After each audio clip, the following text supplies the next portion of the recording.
बहुत बार ऐसा देखा गया है कि खासकर, वैसे तो क्या हर जगह ऐसा होता है, पर क्योंकि अभी हम बात इंडस्ट्री स्पेसिफिक कर रहे हैं तो हम उस पर भी कर सकते हैं और बाकी जगह पे भी कर सकते हैं, कि आदमी क्या करता है, अपने पीयर ग्रुप से एक कंपटीशन करना शुरू कर देता है, एक रेस में आ जाता है, एक होड़ में आ जाता है, और उस होड़ में कई बार वो कुछ अच्छे शायद उतने बुरे तो नहीं कहूँगा लेकिन उतने अच्छे कदम शायद नहीं होते, और उसका फिर उसको खामियाजा शायद भुगतना पड़ जाता है। और ये बहुत आसान होता है लोगों के लिए ऐसा कर पाना। और ये सवाल बहुत बहुत शानदार सवाल है आपका एक्चुअली। ये बहुत आसान होता है, और ये मुझे लगता है हमारे अंदर दूसरा एक एनर्जी जोन होता है जिसको ईगो ड्राइव करती है। तो competition is good always if it is healthy, right, if it is giving you an inspiration. अगर आपको कुछ नए थॉट मिल रहे हैं, कुछ नया आइडिया मिल रहा है, तो it is always good and you should be so thanksful for that. लेकिन अगर दूसरे की सफलता या दूसरे का आगे बढ़ना या दूसरे की चीजें आपको कुंठा की तरफ लेके जा रही हैं, या आपको एक दूसरा खराब अनुभव की तरफ लेके जा रही हैं, विचार मन में है, तो ये बहुत खराब है, और इसकी जड़ है अहंकार। तो ये बिल्कुल आपने ठीक कहा कि ये बहुत ऑब्वियस है, और ये जीवन के हर क्लास में, हर जगह पर आज यही हो रहा है। मेरा उसमें सिर्फ इतना ही कहना है कि मैं जो सब लोगों को रिकमेंड करता हूं, या जो मैं अपने वर्कशॉप में लोगों को सिखाने का प्रयास करता हूं, कि आपका कंपटीशन जस्ट थॉट बनाइए कि आपसे सिर्फ आप बाकी सब दुनिया के हर व्यक्ति की सफलता के लिए उसको कॉन्ग्रेचुलेट कीजिए, उसको दुआएं दीजिए। आप मिलकर दें तो दें, नहीं तो ऊपर वाले के जरिए से दुआएं दीजिए कि वो अच्छा है, आगे बढ़ रहा है, वेरी गुड। खुद को उससे कंपटीशन में क्यों रख रहे हैं? उसकी सफलता से खुद को आप भयभीत क्यों कर रहे हैं? उसके किसी एक्शन से आप खुद को भयभीत क्यों कर रहे हैं? उसने ये करना शुरू कर दिया, हम ये नहीं कर रहे हैं, उसके यहाँ इतने पहुंच रहे हैं, हमारे यहाँ नहीं पहुंच रहे हैं, वो आज वहां पहुंच गया, हम आज यहाँ बैठे हुए हैं। आप इस तरह का सोच विचार अपने मन में क्यों ला रहे हैं? वो पहुंच रहा है क्योंकि उसके थॉट या उसके एक्शन वैसे हैं। आप उसके एक्शन, उसके थॉट से प्रेरणा लीजिए, उसको धन्यवाद देने के साथ कीजिए, ताकि आपकी ईगो को भी विकसित करने का मौका ना मिले। एंड जो आपने करना है अपने विचार, एक्शन पर, उस पर काम कीजिए। तो दैट इज द वे जो आप बहुत सकारात्मक ऊर्जा के साथ में चीजों का विकास करेंगे। राइट। और इस कंपटीशन, और मतलब इसको मैं बोलूंगा कि एक फेक कंपटीशन, राइट, ये फेक कंपटीशन के चक्कर में कई बार ऐसा होता है कि आदमी गलत एक्शन ले लेता है, या तो वो अननेसेसरी प्रेशर अपने ऊपर भी कुछ भी करा सकती है फिर आपसे। राइट। और जो भी वो कराएगी वो अच्छा नहीं कराएगी। तो आपने, मुझे उम्मीद है कि आपने बहुत सारे ऐसे कुछ उदाहरण देखे होंगे अपने, तो मैं उन उदाहरण पर नहीं जाऊंगा सर, राइट, मैं खराब पर नहीं जाऊंगा। मैंने बहुत सारे अच्छे उदाहरण जरूर देखे हैं जीवन के अंदर, और ऐसे उदाहरण हम सबने खूब देखे हैं, बस उसको जीवन में उतारने वाली बात है। मैंने आपको बताया कि क्या कारण था। रामायण हम लोगों ने सबने पढ़ी है, देखी है, चित्रण भी देखा उसका। मुझे नहीं लगता कि रावण के पास कोई बहुत बड़ा कारण था राम के साथ शत्रुता करने के लिए, सिवाय उसकी कुंठा के, चाहे वो बहन के नाम पर की गई हो, सिवाय उसके अहंकार के कि मेरे क्षेत्र में आकर मुझसे बड़ा कौन हो गया, या मेरा आधिपत्य है तो वो कोई दूसरा आदमी क्यों ऐसा कर सकता है। तो उसका परिणाम भी हम सब जानते हैं। तो हमें हमेशा प्रेरित होना है किसी भी सकारात्मक एक्शन से, और प्रेरित होने के लिए सबसे पहला जो काम मैं सोचता हूँ, जब मुझे लगता है करना चाहिए, वो जिससे आप प्रेरित हो रहे हैं ना, तो उसको धन्यवाद जरूर दीजिए, और दिल से दीजिए। अगर आप वो करेंगे तो उसका असर आपके जीवन में होना शुरू हो जाएगा, और अगर आप वो नहीं करेंगे तो ये नेगेटिव स्टेप्स होंगे जीवन के अंदर, जो फिर आपको शायद आगे बढ़ने में थोड़े दिनों के बाद कोई ना कोई चैलेंजेस लाना शुरू कर दें। राइट। तो ये एग्जाम्पल से आप बच रहे हो देने से कि कोई, हाँ, जो पॉजिटिव तो है, अच्छी बात है, बट क्योंकि देखिए मुझे लगता है कई बार क्या नहीं करना चाहिए वो भी किसी गलत उदाहरण से हम समझ लें। जैसे मान लीजिए अगर बच्चा है अपशब्द या अनपार्लियामेंट्री लैंग्वेज कहीं से सीख ले, और जब वो बोल देता है तो हम उससे बताते हैं बेटा ये शब्द नहीं की जगह आप इन शब्दों का इस्तेमाल करिए, ये बेहतर है। हम उनको यही बताएं कि उनको क्या करना चाहिए। That is more than enough. चलिए, सो मैंने देखा कि कई बार ये कंपटीशन के चक्कर में, मैं आपसे डायरेक्टली इसको थोड़ा हार्श वे में पूछ लेता हूँ, थोड़ा और पिन पॉइंटेड पूछ लेता हूँ। बहुत बार ऐसा देखा गया है कि लोग क्या करेंगे, अरे मेरे को इस बार जो है कंपनी का अवार्ड फंक्शन आ रहा है, या कंपनी के अंदर जो है पिछले महीने इस आदमी ने इतना किया, मेरे साथ ही तो उसने काम शुरू किया, इस महीने में उससे बड़ा लेवल अचीव करूंगा या बड़ा चेक करूंगा। और पता लगा कि उस कंपटीशन के चक्कर में, फेक कंपटीशन के चक्कर में दो चार लोगों को उसने डंपिंग करा दिया, ज़्यादा प्रोत्साहित करके उसे सामान खरीदवा दिया। अब वो खरीदवा तो दिया, उसका नतीजा तो फिर हम सब जानते हैं कि क्या परिणाम क्या होगा उसका। तो मैं वो आपसे बात कर रहा हूँ कि जीवन के अंदर हम जो भी चीज़ें कर रहे हैं बहुत रियलिस्टिक वे में हमें करनी है, और हमारे पास रीज़न उसके होने चाहिए कि हम जो करने जा रहे हैं उसका आउटकम होगा क्या अल्टीमेटली। और आउटकम में भी दो डिफरेंट चीज़ें हैं। एक होता है शॉर्टकट परिणाम हमें क्या मिलेगा, एक होता है उसका लॉन्ग टर्म फ्यूचर क्या होगा। शॉर्ट टर्म क्या होगा और लॉन्ग टर्म क्या होगा। मुझे लगता है जितने भी सफल लोग हैं जो आज महान हैं अपने अपने फील्ड्स के अंदर, ये सभी वो लोग हैं जिन्होंने अपने जीवन में सफलता के बड़े आयाम पर हमेशा फोकस किया, फ्यूचर पर फोकस किया, और शायद इसलिए वो उन नियमों को डेवलप कर पाया, चल पाया उनके ऊपर, जिससे आने के बाद में उनकी जीवन, जो आपने बात किया, हम अपनी इंडस्ट्री की बात अगर करें तो हमारे यहाँ पर कितने ऐसे लोग हैं जिन्होंने जल्दी के लिए, राइट, या जल्दी सफलता के लिए, मेरे कई मित्र हैं, मैं नाम तो यहाँ नहीं लूंगा, लेकिन मुझे आज भी याद है जब मैं उनसे मिला था पहली बार 10 साल पहले या 12-14 साल पहले, तो वो कहते थे कि यार हमारे पास समय नहीं है, राइट, हमारे जीवन में 35 साल कम हो गए, अब तक हमने कुछ किया नहीं, और अब बस मुझे अगले 2 साल में कुछ बड़ा करना है, मुझे 2 साल में 2-4-5 करोड़ रुपए कमाने हैं। मैंने तब भी उनसे बोला था कि सफलता का शॉर्टकट नहीं होता दोस्त, राइट, उसके नियम होते हैं। अगर आप उस पर चलेंगे तो वो जब भी मिलेगी उतनी खूबसूरत लगेगी और उतना ही मजा आएगा। शॉर्टकट किया, एक जगह गए, बहुत तेजी से ग्रो किया, जब छूटे तो कर्जदार बन के छूटे। फिर उनके पास एक और कारण आ गया कि नहीं, पहले तो कर्जा नहीं था, अब कर्जा भी हो गया है, तो अब तो टाइम और नहीं है, अब तो कोई और शॉर्टकट चाहिए जिससे कि कर्जा पहले निकाल सके।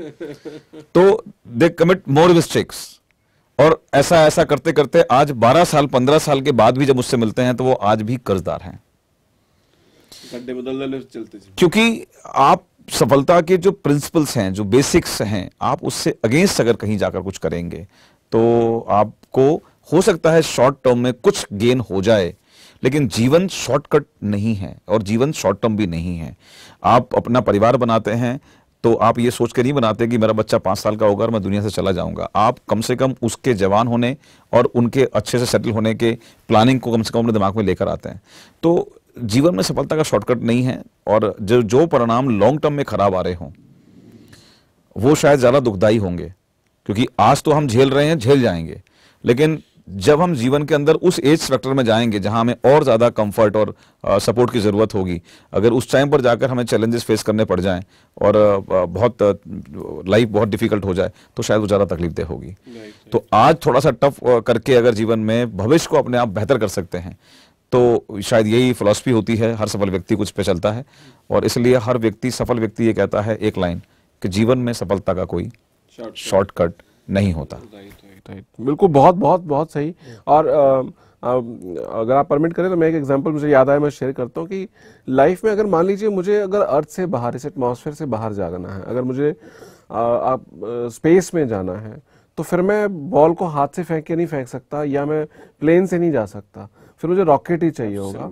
और रॉकेट को उसी हिसाब से प्रिपरेशन का टाइम ज्यादा चाहिए एज कम्पेयर टू एरोप्लेन या एज कम्पेयर टू हेलीकॉप्टर, और उतना पेशेंस मुझे रखना पड़ेगा, या उतना बैकग्राउंड। सर हजारों एग्जाम्पल हैं, और ये सब वो लोग भी जानते हैं, दे न्यो कि अगर जीवन में आपको एक बड़ा घर, अच्छा घर, खूबसूरत घर और टिकाऊ घर चाहिए तो उसमें सबसे ज्यादा टाइम जो लगेगा वो उसकी फाउंडेशन पे लगेगा। लेकिन कई बार हम, जैसे मैंने कहा कि हमारे पुराने संस्कार, हमारे पुराने पैटर्न्स, राइट रेफरेंसेस, वो हमको इस तरह से ड्राइव कर रहे होते हैं, और हम ड्राइव क्यों हो रहे होते हैं हमको पता नहीं होता। तो इसलिए कई बार चीजें जिंदगी में हमें अनुभव, कड़वे अनुभव बहुत कुछ सिखा के जाते हैं। राइट। और मुझे लगता है वो जो अनवांटेडली, अननोइंगली वो जो एक होड़ आ गई कि जीतने की, तो वो शायद शॉर्ट टर्म, वो एक बस शॉर्ट टर्म की वजह से ही होता है वो। और उसमें एक ही सोल्यूशन है कि जीवन में अपना कंपटीशन अपने आप से रखिए, आप दुनिया में सबसे बेहतर और सबसे आगे हो पाएंगे एक दिन। So focus on yourself only. Vivek ji, इसमें एक और चीज मैंने देखी है कि लोग कई बार क्या करते हैं, हेजिटेट करते हैं अपने करंट स्टेटस से, या अपने करंट फेलियर से, मतलब जो हो गया फेल उससे उसको छुपाने की कोशिश करते हैं, या मेरा करंट स्टेटस क्या है उसको छुपाने की कोशिश करते हैं और एक आर्टिफिशियल लेयर सी क्रिएट करने की कोशिश करते हैं और उससे शायद बहुत सारी परेशानियों का वो एक कारण बन जाता है। उस पर थोड़ी रोशनी डालिए है। अगेन ये मेंटल एक स्टेट है, ब्लॉकेज है और ये अनरियलिस्टिक है। मुझे लगता है सिर्फ एक चीज़ जो लोगों को माननी चाहिए और मानते भी हैं, बाद में मानते हैं, कि दुनिया को आपके आज से कोई बहुत बड़ा कंसर्न नहीं है, राइट। जैसा एक कहावत भी है कि सबसे बड़ा रोग है कि क्या कहेंगे लोग, लोगों को लगता है अपने मन में कि, वो एक कहावत भी है कि कभी कहीं गए और हमारा जूते की तली फट गई तो हमको लग रहा है सारे लोग हमारी तरफ ही देख रहे हैं। इतनी फुर्सत किसी को नहीं मिलती, राइट। सो जीवन के अंदर जितना सहज होकर आप काम करें, जीवन जिए, उतना बेहतर होता है। मेरी आज की जो रियलिटी है, मैं सिर्फ इस चिंता के अंदर, या मैंने खुद मान लिया कि किसी को पता नहीं है और मैं उसको अब ढका रहा हूँ, छुपा रहा हूँ, राइट, या उसको लोगों को कुछ और दिखाने के लिए मैं अपने ऊपर लोड ले रहा हूँ, राइट, चाहे कर्ज के साथ ले रहा हूँ। ये हमारा अपना एक तरीका है सोचने का।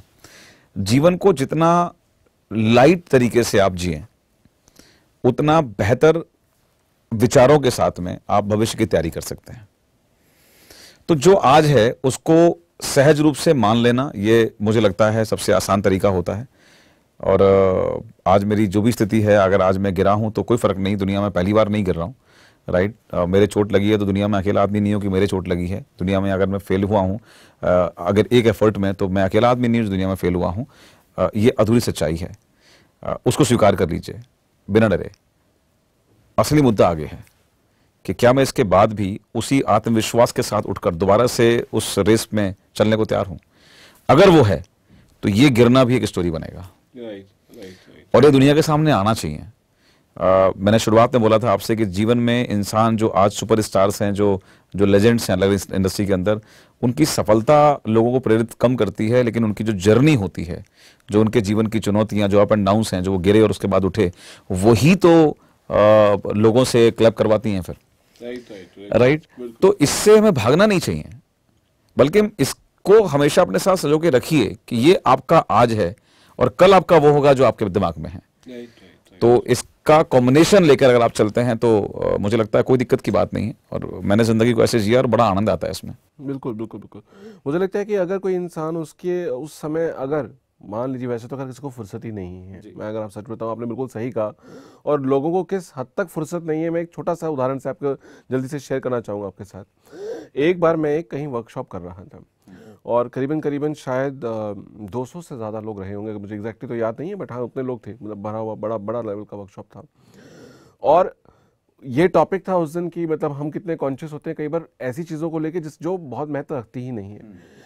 तो हमने वर्कशॉप किया, बीच में ब्रेक दिया जैसे देते हैं, और ब्रेक के बाद मैं जब गया और वापस आने के बाद हमने उनसे सिर्फ एक चीज़ पूछी कि अच्छा ठीक है, अब अपने आसपास देखिए, देखा जी सब आ गए, क्या बदलाव नज़र आ रहा है?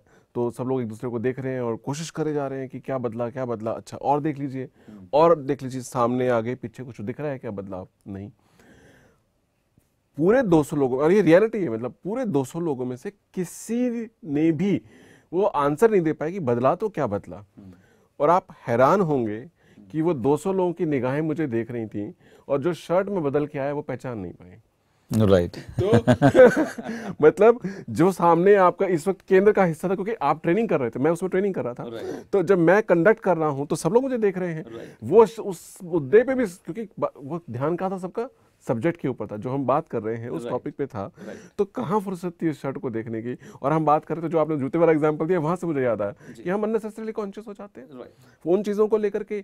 इसका मतलब मैं ये नहीं कह रहा हूँ कि प्रेजेंटेबल मत बनिए, बट मेरा कहने का मतलब जरूरत से ज्यादा कॉन्शियस मत होइए। उसकी जरूरत नहीं है, क्योंकि उसमें आप अपने आप को ब्लॉक कर देते हैं और आपकी पूरी ऊर्जा फिर वहां उस तरफ बहने लगती है।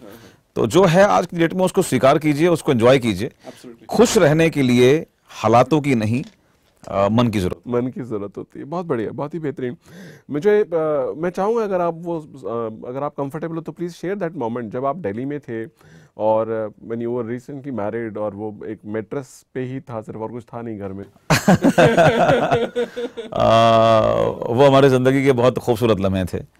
और आपने सही कहा, मैरिज होने के बाद में हम लोग दिल्ली शिफ्ट हुए थे, और खुशी मन में थी, राइट, सपने बहुत सारे थे।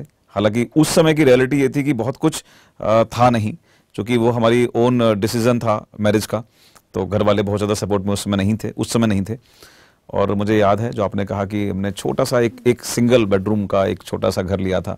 वो घर भी क्या कमरा था, नेहरू नगर में दिल्ली के अंदर, राइट। और किचन के नाम पर छोटी सी बस एक स्लैब थी, लेकिन we were superly excited and happy, right. हमारे पास में अगले लगभग कुछ महीने तक सोने के लिए सिर्फ एक ज़मीन पर डालने के लिए गद्दा था, जिस पर हम दोनों लोग रहे और बट उन लम्हों को जिया। हमें कभी ये रेगरेट नहीं था कि हमारे पास में ये फैसला किया है तो हमारे पास में क्या नहीं है, अगर कहीं और करते घर की मर्जी से तो क्या होता। तो जिस लम्हों को भी आप जी रहे हैं, right, I was having motorcycle at that time, और हम उसी से पूरा मस्ती किया करते थे, घुमा करते थे, एंजॉय किया करते थे, क्योंकि ज़िंदगी के अंदर जो हालात हैं वो बदल जाएंगे, जो आज हैं हो सकता है कल ना रहें। लेकिन अगर आपने अपने जीने में जो सबसे बड़ी चीज है, जो आपका आनंद है, जो प्रेम है, अगर वो मिस हो रहा है, तो ऐसा नहीं है कि वो हालात, अगर वो हालात से ड्राइव हो रहा है, यस ऑफ कोर्स, तो it is dangerous situation actually. क्योंकि हालात हो सकता है कभी भी आपको कभी हो सकता है फेवर ना करें। तो अगर आप हालात से ड्राइव होंगे तो आपके जीवन के अंदर खुशियों के लम्हे जरा कुछ कमी हो जाएंगे। तो हालात को अपने ऊपर हावी मत कीजिए, बल्कि अपनी खुशियों के साथ हालातों को बदलने के लिए काम कीजिए, विल बी बेटर। और दूसरा, जैसे मतलब यू नेवर शायड अवे, मतलब उस समय अगर मान लीजिए कोई मित्र या कोई कलीग था तो नहीं, हमें कोई दिक्कत नहीं है। आप भी आए थे, वहां पर भी आप आए थे उस जमाने के अंदर भी, तो हमें क्यों छुपाना। एब्सोल्युटली, ये है लोग क्या करते हैं, वो बहुत हाइड करने की कोशिश करते हैं। नहीं, मैं वही कह रहा हूँ कि जीवन में सबसे बड़ी चीज है प्रेम। अरे ये भी हमने सुना सीखा है, हम कैसे भूल सकते हैं कि जो ईश्वर तुल्य थे, जो राम थे, जिनकी बात हम करते हैं, राइट, उन्होंने इस बात के कितने उदाहरण दिए हैं कि वो शिवली के यहाँ चले गए, जो शायद उस जमाने के अंदर एक डिफरेंट कास्ट से आती थी, और उनके भी झूठे बेर उन्होंने खाए, किस कारण से, प्रेम के कारण से। वो नाविक की उन्होंने नाव से बैठकर पार किया, वो भी एक भील जाति के थे, किस कारण से, प्रेम की वजह से। तो दुनिया को आपके जो चीजें आपके पास में, भौतिक चीजें जो हैं, वो इतनी कंसर्न नहीं करेंगी। आपका व्यवहार और आपका प्रेम, उसका इम्पैक्ट दुनिया पर लंबे समय तक रहता है। तो अगर आप जैसे हैं वैसे खुश रहना सीख जाएं, तो फिर ये तो बदल जाएंगी। एब्सोल्युटली। और ये तो आज है, मतलब दैट इज नॉट, ये आज का ये आज फैक्ट है, but that is not the entire. मैं एक लाइन बोल के इस बात को जोड़ देता हूँ, be real, that's it, don't be artificial. जो आप हो उसको जियो और खुशी के साथ जियो। अगर उसमें कुछ बदलाव की जरूरत लग रही है तो आप तभी उसको बदल पाओगे जब आप रियल सेंस में उसको जियोगे। एग्जैक्टली। अब मुझे लगता है वो एक्सेप्ट करना बहुत जरूरी है, क्योंकि जब तक आपने उसको एक्सेप्ट नहीं किया, आप चेंज नहीं कर, आपको लगेगा ही नहीं वो चेंज करना, क्योंकि आप तो उसके ऊपर कर्टन डाल रहे हो। राइट। तो वो मैं आपकी इस बात में मैं ऐड कर देता हूँ, एक छोटी सी एक स्टोरी है, शायद क्लास 8th में यूपी बोर्ड के अंदर या 7th में, उसका नाम था पर्दा। आपकी इस बात से मुझे कनेक्ट हुआ और वो स्टोरी मैंने पढ़ी होगी जब मैं उस क्लास में होऊंगा, लेकिन वो उसने मुझे बड़ा इम्पैक्ट किया, या कहूँ कि वो रेफरेंसेस क्रिएट करने में बड़ा मदद किया कि जीवन में हमेशा रियल बन के जीजिए। वो स्टोरी थी एक बहुत कामयाब और बहुत अमीर एक घराने की, जिनके घर वाले बड़े जमींदार थे, लेकिन समय बदला और जनरेशन्स बदली और फिर काम होने बंद हो गए और पैसा खर्च जो था वो ख़त्म होना शुरू हो गया। तो मुस्लिम फैमिली थी और उस किताब के अनुसार ये है कि उन फैमिलीज के अंदर एक पर्दा पड़ता है घर के बाहर, राइट, गैलरी में, ताकि बाहर से सीधे कोई आदमी डायरेक्टली एंटर ना करे। तो अब वो इतने अमीर लोग थे कि उनके हमेशा शनील का पर्दा पड़ा। अब जीवन में उन्होंने कुछ बदलने का प्रयास नहीं किया, पुरानी सोच दिमाग में थी कि हम तो उस रजवाड़े खानदान के हैं, ऐसे हैं वैसे हैं। शायद मुंशी प्रेमचंद जी की कहानी है ये। और करते करते करते करते करते हालात बहुत टाइट हो गए, लेकिन वो जो एक ऊपरी आडंबर था कि दुनिया को पता ना चल जाए कि अंदर क्या चल रहा है, दुनिया के सामने वो कर्टन लगा रहे, तो उन्होंने अपनी जो आखिरी चादर बची थी शनील की, वो चादर भी उन्होंने बिस्तर पे पड़ने वाली एक दिन पर्दा बना के उसको डाल दिया।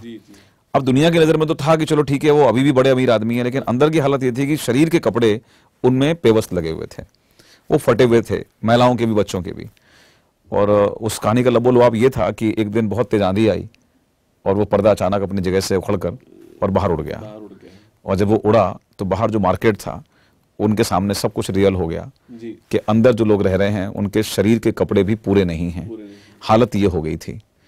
तो कुछ ऐसा ही भ्रम की स्थिति हम लोगों के साथ रहती है जीवन के अंदर कि हम सच्चाई को एक बार जब छुपाने की आदत डालते हैं, एक बार सोच बनाते हैं, तो हम इतना डर खुद में जाते हैं कि उसको एक को छुपाने के लिए दूसरे को छुपाने के लिए तीसरी। और मैं देखता हूं लोग कई बार कर्ज लेकर अपने इन शौकों को पूरा करते हैं, या कर्ज लेकर वो कर्जदार होते जाते हैं सिर्फ इन झूठे आडंबर के लिए, जो उन्हें कभी फिर आगे सफलता तक पहुंचने में बड़ा मुश्किल करेगा। आपने बिल्कुल सटीक उदाहरण दिया। मैं एक्चुअल में ऐसा ही जो लोग गलती कर देते हैं, शायद उन मतलब हमारे जो लोग हमें सुन रहे हैं, आपके जो फैंस अभी सुन रहे हैं, उनमें से कोई ऐसा व्यक्ति खुद वो ऐसी गलती ना कभी करे, या उनको पहले से सीख मिल जाए और अपने और लोगों को ऐसी गलती ना करने दें, उसके लिए ही मैंने एक मुद्दा उठाया था। नहीं, ये बहुत बहुत बेहतरीन सवाल था और निश्चित रूप से इसकी मदद से लोगों तक मैसेज जाएगा भी।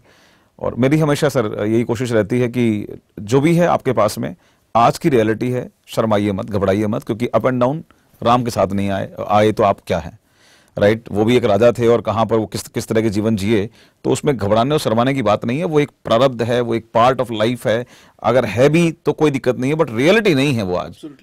आज है, कल चला जाएगा। वो डेस्टिनी नहीं है, खत्म बात, खत्म, वहाँ पे खत्म हो जाती है बात कि वो डेस्टिनी नहीं है आपकी, राइट। और वो एक अगर हम बॉलीवुड स्टाइल में बोलें तो एक वो गाना है कि ये दिन नहीं रहेंगे। सही है, बहुत ही खूबसूरत।